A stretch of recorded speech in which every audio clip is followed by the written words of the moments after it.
So, you know what upsets me? This is a list of the best strikers of the 21st century and their goal-scoring tallies. Now, where do you think Edin Dzeko would rank? Surely below guys like Van Nistelrooy and Shevchenko, right? Well, no. But if you are surprised to see him in 7th place, let me remind you of one thing. Dzeko barely ever took penalties, just 18 across his entire career, while basically every other guy here was farming goals day in, day out. So, what if we remove them from the equation? Then, Dzeko is up to 5th place, just 43 goals off the podium. Just think about what Dzeko could have done if he had played at a club like Bayern, instead of spending his prime either warming the bench for the likes of Alvaro Negredo and Balotelli at City or chasing ghosts with AS Roma. What happened? He's now 40 years old. How come everyone just let his career fly by like this? How did he become so underrated? Well, to be fair, at first, Dzeko wasn't even appreciated in his own country. Imagine, the kid grew up in the middle of the Bosnian Wars, right in Sarajevo during the longest siege of a capital city in modern history. 3 years surrounded by 13,000 troops, basically imprisoned in your own city while more than 500,000 bombs were dropped on you. Yet, he never stopped playing in the street. In fact, you want to know how close it was for Dzeko? First, while he was out playing, his house was destroyed in the bombings, forcing him and 12 of his relatives to move into their grandparents' 35 square meter apartment. Then, later, one day, his mom had to basically drag him into the house, all based on just a bad feeling, intuition, whatever you want to call it. And in her own words, he was crying, "He hurt me." But then, a bombshell fell exactly where Edin had been playing football. Regardless, by the end of the siege, with 2/3 of Sarajevo having been destroyed, not only had Dzeko and his family survived, but despite the trauma, his football-obsessed father did not wait around for a second. As Dzeko told it, when it finally stopped, there was no city left. When my father first put me in Železničar's academy, the stadium was still in ruins. We had to take 2 buses and a tram to get to this old high school where the training sessions were being held, but I was just happy that, for the first time in my life, I could play without the sirens, the danger, no complications, just football. However, by the age of 17, even though he had already been promoted to the first team, the reality was far from what he expected. Aside from manager Jiří Plíšek, no one really saw any talent in him, especially not the fans who nicknamed him Clock, or piece of wood in English, a clumsy, stiff, useless player, which, to be fair, is not hard to understand in retrospect, given that back then, they were still playing the 75-kilo, 193-centimeter tall teenager as a midfielder. So much so that when Plíšek left for the Czech Republic and came back with a €25,000 bid so he could take Dzeko with him, one of the directors claimed he felt like they had just won the lottery, and he wasn't alone in thinking this was a strange transfer. Plíšek wasn't even managing the team that actually signed Dzeko, but only a satellite club in the Czech second tier, and the only reason they agreed to sign him was that Plíšek actually offered to take out a loan and put down his own money in order to bring him in, but that's probably the second smartest thing he ever did. The first was moving Dzeko to striker the moment he arrived. The kid did so well that midway through his debut season, the main club FK Teplice had already bumped him up to the first team, and the very next year, he was finishing within 3 goals of taking their league's golden boot. Suddenly, he had the Czech national team offering him citizenship, Red Bull Salzburg and PSG coming for him, but he said no to all of that. Instead, he waited for Bosnia to call him up, then scored on his debut, and that day, a scout came down from the stands informing him that Felix Magath would like him to join him at Wolfsburg. Normally, this would scare away any player, given Magath's reputation as a stamina-obsessed disciplinarian. The last dictator in Europe, as one of his players nicknamed him. But as for Dzeko, it was precisely that what convinced him to join, even if, in reality, Magath had never even heard of him, as the scout had actually taken the initiative on his own, filing a report with only 2 words on it: "Buy now." Still, with his €4 million move offering Teplice a 15,000% return on their investment, once again, even if it may have felt like they too had won the lottery, really, whoever got Dzeko would always be the true winner. In that first season alone, alongside their other signing Graffiti, Dzeko had already sent Wolfsburg into the UEFA Cup, even though the club had only survived relegation by 3 points the previous year and by a single one the year before.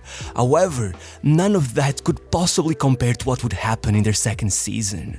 With new signing Misimovic joining Graffiti and Dzeko to form what would become known in Germany as the Magic Triangle, it was already a special moment for everyone in Bosnia to see a Bosnian Serb and a Bosniak balling out together after decades of ethnic tensions.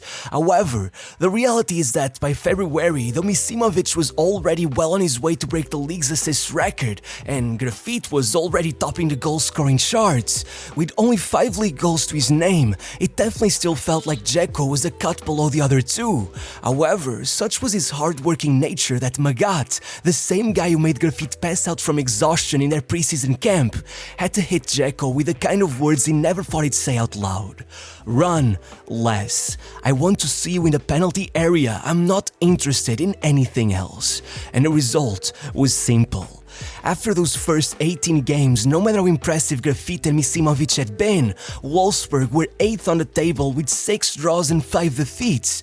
But then, with Dzeko kicking into gear, they climbed up 7 spots with 7 wins in 7 games, right up till their matchup against league leaders Bayern, where, with the game tied, Dzeko scored 2 more goals in the space of 3 minutes to jumpstart a 5-1 demolition that put Wolfsburg at the top of the table, eventually closing out the league with a run of 21 goals in 16 games to stun Bayern and take Wolfsburg not just to their first league title, but to their first trophy of any kind. This was the Bundesliga's Leicester City, and Dzeko and Graffiti had broken Gerd Müller and Julio Ness's 37-year-old record for the most league goals by a striking duo, 54 in total, 68% of their team's tally. However, when it came to the awards, it was Graffiti who was named German Player of the Year, which leads me back to my initial point. It was already disappointing enough to see Dzeko miss out on the Golden Boot to Graffiti by 2 goals, all thanks to the fact that Graffiti had taken every single one of their 8 penalties that season, but to snub Dzeko from the other awards when he was the one who made the push for the league title, when he was the one who kept Wolfsburg afloat for the 6 games that Graffiti was injured for, when he had both more open play goals and assists than him, it felt like they only snubbed him because Graffiti was the more aesthetic player. And if that wasn't bad enough, then with a lot of Bosnian players boycotting the national team in protest against the fact that their FA had been taken over by political appointees with no connection to the sport, seemingly only interested in causing more division. Well, despite Dzeko finishing as the World Cup qualifier's second highest goal scorer, they still placed second behind eventual champion Spain, forcing them into a playoff against Portugal that they would lose, all around the same time as Magath suddenly left Wolfsburg. Regardless, Dzeko wasn't about to sit around and complain. While the form of his teammates dropped dramatically, he quietly pulled off another 30-goal season, finally becoming the Bundesliga's top scorer despite Wolfsburg falling to 8th place. In fact, even managing to hold on to his form enough that he finished 12th in the Ballon d'Or, while Graffiti couldn't even hack a nomination. I'll go even further. Fast forward a few more months and unbelievably, Dzeko was already becoming Wolfsburg's all-time top scorer, just as Man City came in with a €32 million bid that made him the 6th most expensive signing in Premier League history and the single biggest sale ever seen in the Bundesliga. Though this would not become the big break he was looking for. After some lukewarm performances to finish off the 4 months left in the year, everyone was under the impression City would wait and see how he performed in his first proper full season, but instead, they immediately proceeded to buy Sergio Aguero for €40 million, even more money than they had spent on Dzeko. And though he'd start his season with 17 goal contributions in 14 games, averaging 1 every 58 minutes and getting named the league's player of the month after scoring scoring 4 against Tottenham, which no City player had ever done. It didn't matter. Out of nowhere, one game he was dropped to the bench, and that was that for the next 7 months, only getting to start in cup competitions or whenever Agüero was injured, even though he was scoring and assisting at the same rate as him. And, of course, as the league title came down to the final minutes of the final match of the season, Agüero scored the most infamous goal of the decade to secure the title, except that Agüero only did that after Dzeko came in late to rescue him, scoring the equalizer just 2 minutes before his legendary goal. Once again, their first league title in 44 years would not have happened without him, but all everyone will remember is Martin Tyler yelling out Agüero's name. Believe it or not, already then, the Bosnian national team manager was on his knees begging Dzeko to take one of the offers he was getting from the likes of Bayern and Juventus, but, as usual, he insisted on staying, even though by October he'd already be actively fighting off the media's repeated attempts to label him as a super sub, which was more than fair on his part, considering that with only 8 substitute appearances and 2 starts, he had scored 6 goals and made an assist, more than twice as many goal contributions as Balotelli and Agüero put together. Though, even with Balotelli's departure in the winter market, nothing changed, at least not until the following season. With the arrival of Pellegrini, it was not as if Dzeko suddenly became a starter. In fact, Pellegrini brought Álvaro Negredo with him, and even he was given priority over Dzeko maybe more often than he should have. However, with 10 goals to his name by December despite the lack of minutes, Dzeko earned the place the moment Agüero went out injured. Then, in the space of a month, he added 12 more goal contributions to his name. Meaning that after that, Pellegrini simply could not bench him, and thank God he did not, because the City got within 4 games at the end of the season in 3rd place, 3 points off the top. Dzeko first opened the scoring 4 minutes into their game against Palace, then watched them go behind and score the brace against Everton to secure the 3-2 win and put them at the top of the table, before opening the scoring and doubling down against Villa to secure the title, making that 34 goal contributions in 3,200 minutes, only for everyone to remember that season for Yaya Touré and Gerrard's slip. No matter what, I must say, I don't think Dzeko cared much about that perception at the time, since with another 10 goals in qualifying, he had basically carried Bosnia to their first ever tournament, and suddenly, they were debuting in the World Cup in the Maracanã against Messi's Argentina, and so, 2 games later, even if they were mathematically out of the competition, when Dzeko scored to secure their first ever World Cup win, he had his own manager declaring that Dzeko is as important to Bosnia as Ronaldo is to Portugal, right as he announced him as the new captain. And in the meantime, back home, with the worst floods in 120 years destroying half the country, not only could you finally see children wearing Dzeko's shirt after decades being forced to idolize foreigners, but as one journalist described it, the only complaint I heard among the wreckage came from a man who grumbled about not having electricity, which meant he could not watch the national team play. To put it simply, that tournament changed Bosnia forever. Ironically, with Dzeko being rewarded for securing City a second league title by being granted the least game time he had ever been given over a full season, by the end he finally accepted it was time to leave. However, being almost 30, the only major offers he got came from the Serie A, and with Juventus going for Mandzukic, he ended up joining Roma, where for a second, following an underwhelming first season, it almost felt like it was all back to square one, with the Italian media nicknaming him Edin Dzeko, Blind Edin, only to then witness as alongside Salah, De Rossi and Nainggolan, he almost gave Totti the greatest send-off imaginable, hitting the greatest goal-scoring form of his career, opening the season with 17 goals in the first 20 games, matching Batistuta's record tally from the year in which he brought the Scudetto to Roma, keeping it all up all the way to April, where he reached 33 goals to break Totti's own record for the most ever scored in a single season for Roma,